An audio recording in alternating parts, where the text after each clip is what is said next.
it feels like you're always getting rejected, ghosted. Yeah, you can kind of want to give up. There was another candidate that got it instead of me. So it's a little bit of luck. It's really rewarding when you keep going and you finally get it. Hey guys, in today's video, I'm gonna share my experience getting my first UX design job. I had this question asked to me by someone in the comments asking me to go through my experience and my process of landing my first job to give a little bit of guidance to those out there. So in today's video, I'll go ahead and share my journey and what I did and things that helped me out. And after that, I'll also share my takeaways from what I've learned throughout the whole process. I started learning UX design around 4 years ago, May 2020. And at the time, I was still working a full-time job. So I think it was during the time of COVID where I didn't have to drive back and forth to work, which saved me a little bit of time. I worked on my portfolio, did case studies, really learned the craft. If you're watching this video, you already know the feeling. You're already going through that as well, or have been through that. So during that time, I was applying to a lot of places on Glassdoor and then LinkedIn. I didn't really have any luck. I didn't get many responses at the time. And when I did, it was either a rejection letter saying that they would go to another candidate. At the time, I didn't feel too bothered because I was still working on my portfolio, I was still learning, and I was still really busy with just, getting everything kind of ready. So at the same time, I was applying, getting rejected. At the time, I didn't really have that many places to apply to because I applied to all of them. Usually there's 3 or 4 new listings or job posts in a day. So I started seeing posts in Vietnam and seeing how I can relocate. And I know relocating isn't for everyone, but for me, I visited Vietnam a couple times already. I'm Vietnamese, so I speak the language, and I thought it'd be a good opportunity. So I went through Vietnam job postings. At the same time, I was attending conferences, for example, UX Vietnam or UX VN. I got to really see what the industry was like over there. And I was posting on Facebook groups, asking for design review, design critiques of my portfolio and my case studies. And I got some pretty encouraging comments that gave me a little bit more motivation to keep going. Because at the time I was by myself, I was a self-taught designer, so it was kind of lonely at the time. I started applying to LinkedIn job postings in Vietnam. Also, I applied to the local job boards, I think Vietnam Work is one of them, and Glassdoor. They still use Glassdoor in Vietnam. So I started doing both. I applied to places in America, and then I also applied to places in Vietnam just to broaden my job search. At the same time, I still was getting rejected by left and right by both countries.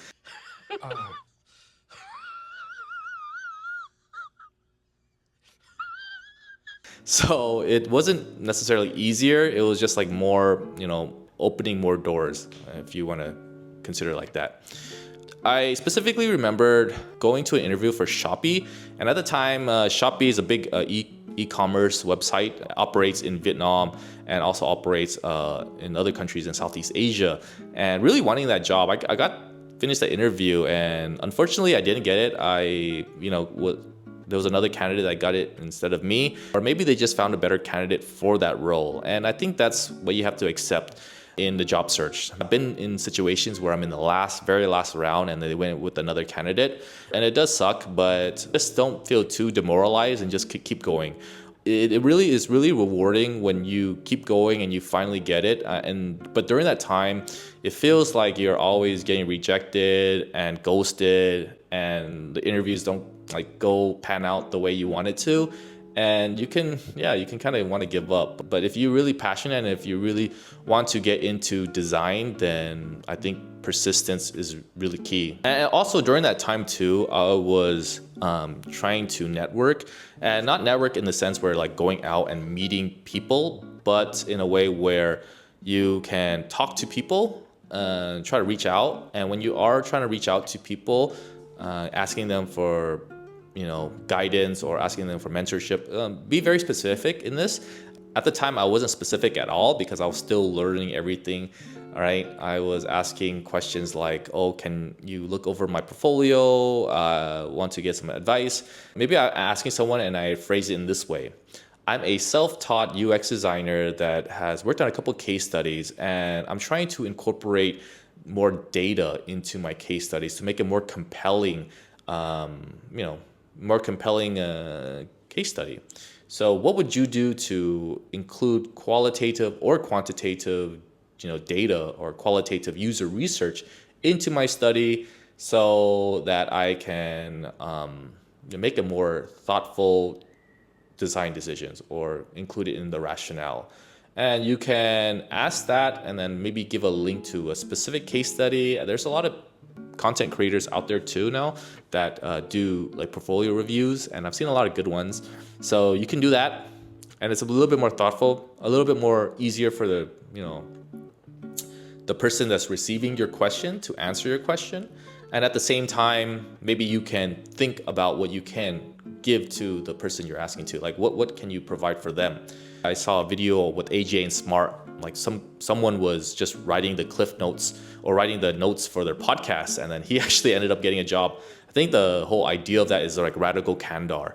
So yeah, you can just network in a specific way where you're looking for mentorship for seniors or other people that have been in the industry for a lot longer. You can ask them for guidance, but make it in a way where it's like crafted and thoughtful, and not just, hey, can you help me? I've seen that before, and I used to be guilty of doing that, but just to be a little bit more mindful now. I actually did get an offer, and when I got the offer, it was okay. So I started learning UX design in May 2020, and I got my job offer in January 25th, 2021. So almost one whole year of just doing UX design, doing case studies, applying until I landed my first job. That was back in 2021 though, and now it's 2024. And I understand that the job market is totally different than it was back then. It probably is even a lot tougher. Now there's just so many different tools to design. You can use Framer, for example, and I'm switching my portfolio from Webflow to Framer, and it's super easy, and then like it's really intuitive, and you could build beautiful websites. So if you're working on your portfolio, definitely recommend Framer. This is not a sponsored video, but yeah, it's a really great tool, and then you can leverage other tools like AI, ChatGPT, for example, to help you kind of go through the design process. Of course, you got to learn those frameworks yourself and really instill into your mind. But ChatGPT can help you clean up your case study, help with writing. The only thing that I say is a real skill that you should develop is your presentation work. So at the time, I was applying to a lot of places. I was doing take-home assignments. I would record myself, go through design, and explain it. And both in English and in Vietnamese sometimes. And the Vietnamese ones were super cringy because like I'm trying to explain something that's like design in Vietnamese. Okay, now I'm gonna try the Vietnamese thing. Chào mọi người. Hôm nay mình muốn giới thiệu với mọi người một trong những dự án của mình. But it helps me in some kind of way where like I understood the subject matter a little bit more because I was trying to explain in two different languages. So you don't have to explain your designs in two different languages, but I totally recommend maybe filming yourself, explaining some of your design decisions, and then hearing it back, maybe fixing things that you're saying, or maybe trying to be more concise. Because when you're in an interview, I think interviewing skills is one of the most important things. You're practicing behavioral and you're practicing technical questions as well. And be prepared. There's a lot of YouTube content out there that can teach you and give you tips and tricks to work on your behavioral and your basically just your interviewing skills in general. Then at the same time, you'll be working on your portfolio and just preparing all of that as well. Because a lot of the time, portfolio will get your foot in the door, but the interviewing skills will actually get you to the finish line. You just need to get your foot in the door, in my opinion. Get your first UX design job or UX UI design job, product design job. And then from there, you can really learn. And I would definitely recommend getting a job where there's actually a design team. So at least a couple other designers there to help guide you or help give you support or feedback or all of that, right? Because you want to absorb information as well. It's possible, but it's pretty difficult being the only designer, and especially when you're first starting off. So I'd recommend joining a design team. I have a couple people. When I joined my first design company, or first design role, there was like around 10 other designers. I think that was a really good experience and then learning moment for me on learning, the UI skills, the working in a team, producing designs, handing over to developers. You have to learn all of that kind of in a job, because in real life it doesn't, all those case studies that you work on doesn't really emulate that working in a team. So yeah, that was my story. How I got my first UX design job. Basically keep trying to apply a lot of places, work on my portfolio, do a little bit of networking, and then it actually took me to relocate to be able to land my first UX design job. All right, so some takeaways for this, and I wrote down a couple of takeaways where now looking back, what was useful. So the first takeaway is apply widely. And apply widely, I mean like just keep applying to a lot of different roles, a lot of different just job openings. Because a lot of them will say like you need a minimum 3-year experience, but honestly, they're just putting that maybe just to deter some other people from applying, the people that aren't really confident in their skills. So I would say apply anyways and just keep trying. I'm not sure if I really need to say this, but definitely focus on your portfolio, especially if you haven't started work yet as a designer and you have the time, you have the energy to work on your portfolio. Do it, because that's your foot in the door. That's your work, right? Like I said earlier, the interviewing skills, your behavioral, and how you are as a person, if you fit in the team, that gets you to the finish line, but your portfolio gets you into the door. And especially the type of projects you have. If you're trying to work for example, a software as a service product, right? You want to do projects that are SaaS, or if you want to work in for example, if you want to work on mobile, then you have mobile projects. If you want to work on desktop, you have desktop. So yeah, that's your portfolio is the door that opens, or it's the key that opens the door. So takeaway number 3 is just kind of network. Network, like I mentioned earlier, is not in the sense where you're going out. You could go out and go to conferences, go to like meetings and stuff to network and meet other people. But a lot of it is also just kind of being active on LinkedIn, being active on forums, maybe like asking people, creating maybe YouTube, like just if all else fails, just document I think I've seen a video on someone that's just starting UX design, and he's documenting everything he's learning. So giving yourself a lot of opportunities. And so it's a little bit of luck, it's a little bit of by chance, but you give yourself chances by creating opportunities for yourself. So yeah, just network, see who else is in the industry, learn from other senior designers, learn from like design leaders in the industry, be active on LinkedIn. In the beginning, you have to kind of really grind. I think that's just the reality of it. In the beginning, if you don't have a design job and if you don't have the experience, you really have to grind the hardest. So just be prepared for that. Point number 4 is don't give up. Be persistent. It takes a lot of work in the very beginning, and I know the feeling, because you only have a certain amount of time, especially if you're working a full-time job on top of it and you're trying to switch careers or learn UX design. I know it's a lot of work. You have to work on your portfolio, your interviewing skills, learn different material too. Like my favorite basketball player growing up is Kobe Bryant, and he always believed in Mamba mentality, having that Mamba mentality, which means that you're always being persistent, always trying and never giving up, putting in the work, day in and day out. Like that will show, right? And then there's a really powerful quote. Sometimes, like let me read it for you guys. So it says that only those who can endure the pain of hard work without immediate results truly deserve to enjoy the rewards of success. So that's a really powerful quote, and sometimes I feel like you're doing a lot of things and nothing's really moving, but just keep at it. Your hard work is not in vain. Your hard work will be rewarded if you keep doing it, keep getting better. I promise you. There's someone that says, maybe my advice is not as relevant to the job market now, and what I did before doesn't really relate to like how it will pan out now. But honestly, I believe that if you put a lot of hard work into your craft, you have a portfolio that shows all that hard work you've done, someone will recognize it, right? Someone will recognize it. And once you get into the interview process and you've been practicing your interviewing skills, you've been practicing your behavioral, your technical questions, and you understand the product development cycle, any questions like that, maybe you haven't experienced it in full, but maybe you read about it enough so you can read books on it. Like, there's a book for anything, right? You can, and there's online sources, YouTube video on anything.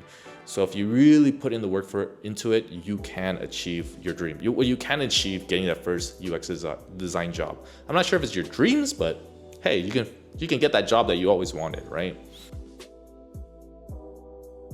Lastly, tip number 5 is be open to relocate. So it took me to relocate to find that first UX design job. I'm not really sure how it would be if I stayed in Los Angeles or stayed back at home, because the job market there was pretty saturated, and it took me to kind of move to relocate to another country where maybe there's more opportunities. Just like, you know, the sheer amount of places you're applying to is more, giving you more opportunities, giving you more chances. So at least one of them will hit, right? I know this is like, not everyone can do this, and it's not a viable option for anyone. It does take, you know, having money saved up just in case something happens, or like, you know, the language, the culture, everything is different. You have to be willing to accept all of that. But if you can, I think relocating is a good option too, like Europe, Asia, you know, Mexico, anywhere, right? You can just level up your UX design skills there, as long as you just get that experience in. And I think when I was first starting off with my skill sets and what I was doing, basically my skill sets at the time, it was gonna be hard because you're in America, you're competing against so many talented designers. There's just so many that's pumped out by boot camps. So hey, just go to a place that's right for you and make that decision yourself. I want to wrap up this video by saying, hey, I know sometimes it could be very hard and you might see there's no light at the end of the tunnel, but trust me, if you put in the hard work, like I said, you have that Mamba mentality, you have that desire to keep putting in the work, and you don't get discouraged. Sometimes it will feel like, man, am I ever gonna get rewarded for all this hard work I'm putting in? All this countless hours working on case studies. I understand, it's a lot of work. But trust me, I think if you continue to grind, if you continue to work, you'll get there. Like I mentioned, there's a couple points that I said to help you out. If you have any other questions, feel free to ask. So I'm a product designer located in Vietnam, and I make content on UX design, specifically just my experience learning as I go and sharing what I kind of realized or kind of finding out about design. So if you're interested, you feel free to subscribe to my channel. I have a couple other videos on how I, make the transition to UX design from like another unrelated field of accounting. And maybe you'll be interested in that video. So yeah, hopefully someone out there takes this video and finds some value in it, right? And remember, just do it and never give up, right? Never give up. Don't give up. Don't let other people tell you like you should give up. Don't let other people tell you that you should give up just because it's not gonna work out. If you really want to do it, just keep doing it, man. Just keep doing it, girl. Hope you enjoyed the video. And again, just keep at it. We'll do it together. Happy designing, fam. Peace out. Bye.